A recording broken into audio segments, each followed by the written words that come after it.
Toto and the Sneeze Monster. Little bear Toto had a terrible cold. Achoo! Achoo! Mama handed him a small spoon. Toto, if you drink this medicine, the sneeze monster hiding in your nose will run away. Toto crossed his arms. No way! Medicine tastes yucky.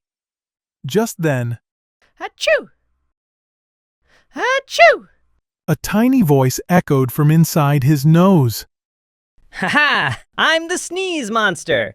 If you don't drink that medicine, I'll stay here forever. Let's have a sneezing party. Achoo! Achoo! Toto's eyes grew wide. A sneezing party in my nose? No thanks. He took a deep breath, shut his eyes tight, and gulped down the medicine.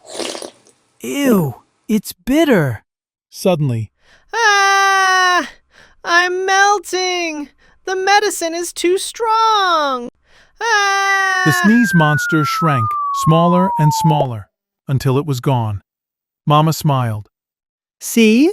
The medicine worked its magic. You're such a brave little bear. Toto smiled proudly. No more monster in my nose, because brave bears always take their medicine.